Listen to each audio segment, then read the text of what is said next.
affiliation. Yeah.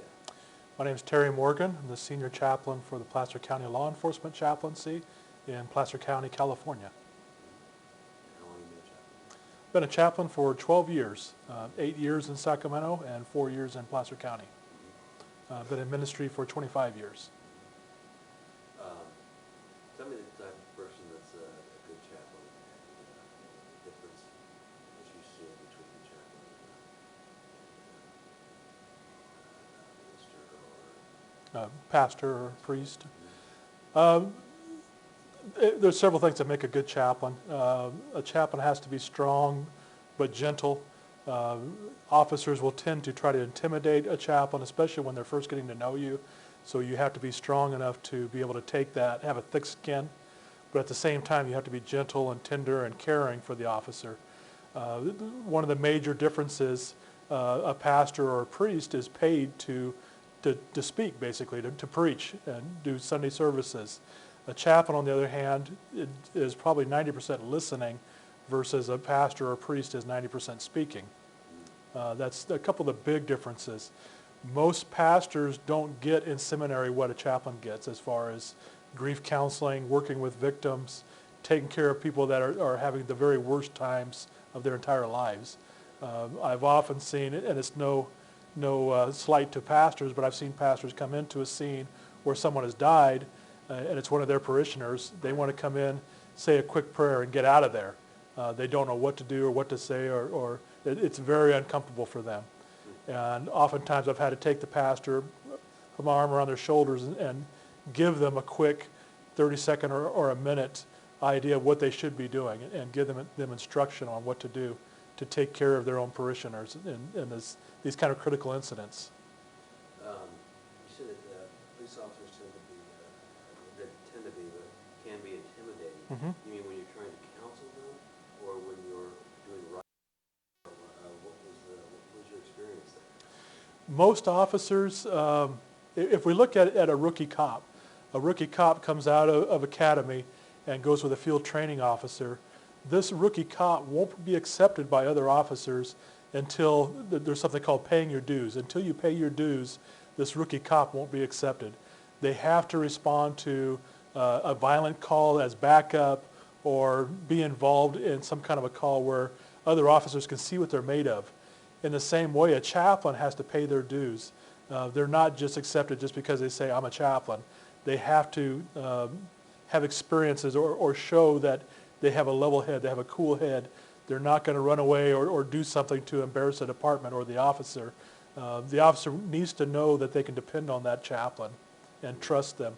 Until that time, many officers will hold the chaplain at a distance, and one of those safety mechanisms is to put up a front, like the John Wayne syndrome, basically, where they try to intimidate the chaplain to back the chaplain away.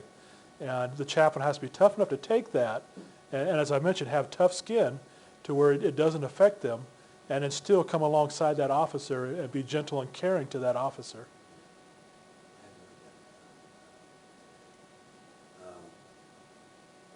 What advice would you give to someone who's looking to get into this line of work, and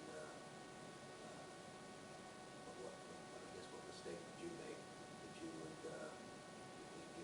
give someone advice about maybe learn from your mistake, or remember when you got back into it?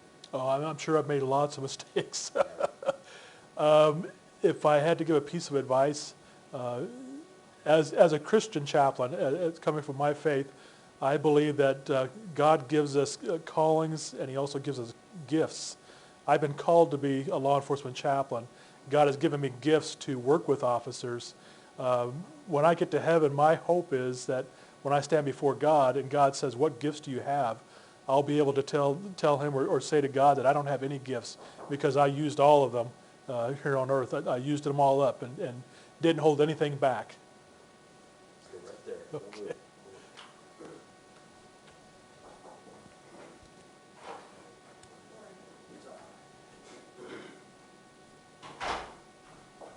Sorry, you don't.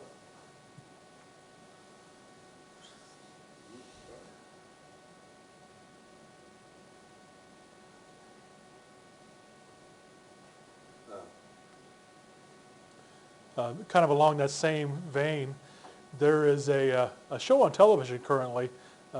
It's a kind of a dance contest, and in this show, at the end of the show, they always have 4 contestants that they tell them they have to dance for their life. They have to do their best moves, their best dancing to impress the judges.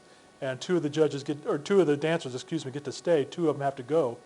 And when a dancer does a really good job, they tell the dancer that you left everything on the stage. You didn't hold anything back. And as a chaplain, I would say that's what I want to be. I want to be that person that left everything on the stage. I gave it my all. And I would say that my advice to a chaplain is to be sure of your calling. If you feel like God's calling you to be a chaplain, it's a challenge. It's not easy. It's difficult work. It takes a lot to get past that blue wall to become a chaplain that officers will accept and they'll trust. And it takes time. You really have to pay your dues, as I mentioned earlier. And it takes dedication, patience, and it takes a lot of presence. You have to be there. There's a 90-10 rule. We like to say that it's 10% experience or education, it's 90% being there, being available. So you could say 10% ability, 90% availability.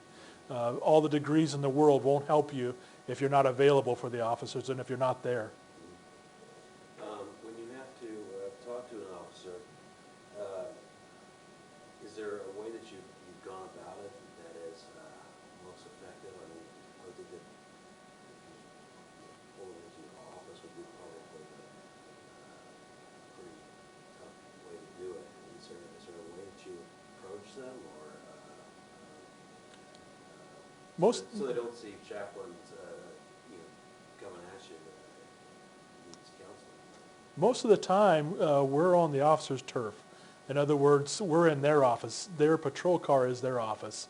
So we're going into their office to minister to them. I would definitely say you don't want to go in there preaching. There's a saying, if you get in a patrol car and throw your Bible on the dashboard and ask an officer, how are you in Jesus today?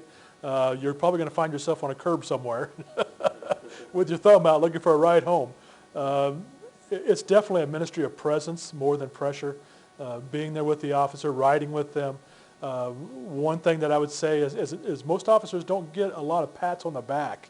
So to be able to go to that officer and spend some time with them and actually try to catch them doing something really good. And if they do a good job, tell them. Give them a pat on the back. It really makes a huge difference. I recall one officer I rode with that the sergeant told the officer that he needed to take the chaplain. He told me that this guy needed a ride along. So I spent, I think it was 8 or 10 hours, a whole shift with him. Right off the bat, he tells me, I don't like chaplains. I don't want you in my car. The only reason you're here is because the sergeant said you have to be here. And he just went on and on. He said, I'm married. I've been married for 10 years. I've got 3 kids at home. I've already told you. I knew you were going to ask me that. Now you don't have to talk to me at all. And he just kept going on. It told me, if we have this kind of call, if I tell you to go for cover, you get behind a rock or a tree, act like I didn't know anything. And it was really funny. And this went on for probably 4 hours. And we went on this call, and without going into a lot of detail, this guy was trying to kick in a door where a 12-year-old little girl was sleeping. She was home alone. The parents were at a neighbor's house visiting. And this guy was a bad guy. He was wanted. And another officer got there before I did and had him in handcuffs. But the officer I was with talked to the family, and initially they said, we don't want to press charges. This guy knows us. He knows where we live. He's going to come back and do something when he gets out of jail, because he won't be in jail for long. He'll be out, and he'll hurt a family member. This officer was able to turn that completely around. Before we left, the parents were saying, of course we want to press charges. What do you think? We want to get this guy off the street. This officer had totally turned them around, and they didn't even realize that he had done it. The way he did it was so masterful and made them think that it was their idea to press charges against this guy. And we got to get back into the patrol car. I told him, you know what? That was really good. I was really amazed how you were able to turn this call around and get them to tell you that they wanted to press charges. And of course he didn't say anything, but I looked over and he was starting to blush a little bit, and the corners of his mouth were turning up. He was smiling. Make a long story short, by the end of the shift, I was getting out of the car, and he said, "Chaplain, wait a minute." So, "Chaplain, if you ever need a ride with somebody again, you come and see me. You can ride with me anytime."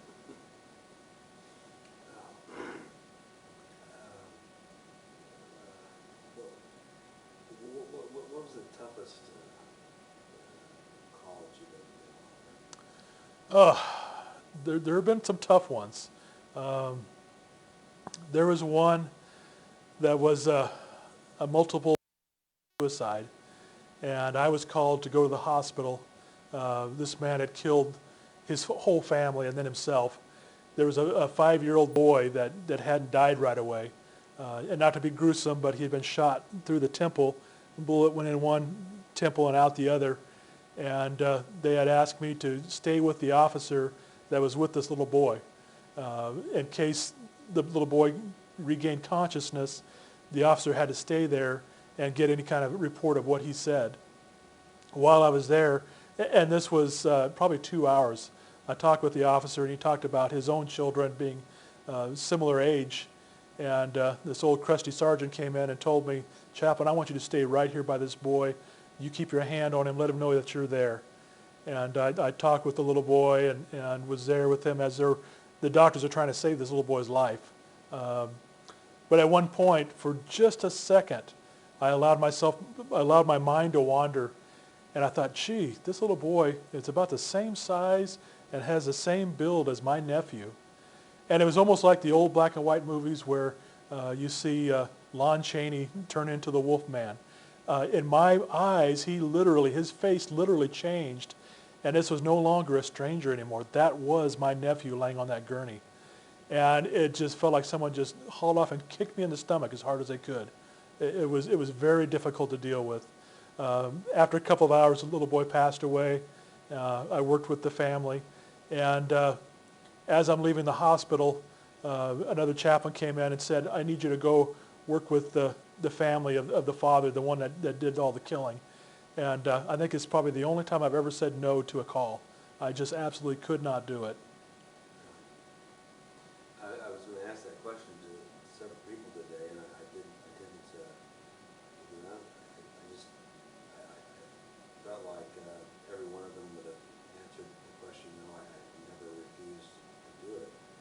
But I guess, one of the things we're going to do is we're going to make online the series of videos, short clips available to the survivors, usually the spouse, that long night after the incident has happened, they probably won't sleep. I mean, hopefully we'll be able, if they want to, is to watch some advice from people who have something to say directly to them that night. And I know this is tough to say, but what would you were talking to them, what would you say? Oh boy, that first night, it's really tough to know exactly what I would say. Some of the things that I always tell people is you need to take care of yourself. You may not feel like eating anything, and that's okay. You don't have to eat anything, but drink water. I would tell them it's okay to cry. It's okay to feel the kinds of emotions and the things that you're feeling. I would tell them that more than likely that you're going to suffer some flu-like symptoms the next few days because your immune system is going to be way down. Take the time to take care of yourself. As hard as it is right now, you need to take care of yourself. Allow people to take care of you and be there for you. What advice would you give to the young chaplain? One piece of advice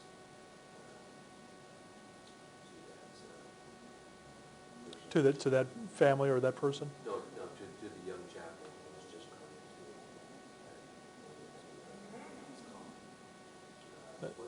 to On a call like this, a lot of okay. Just in general. In general.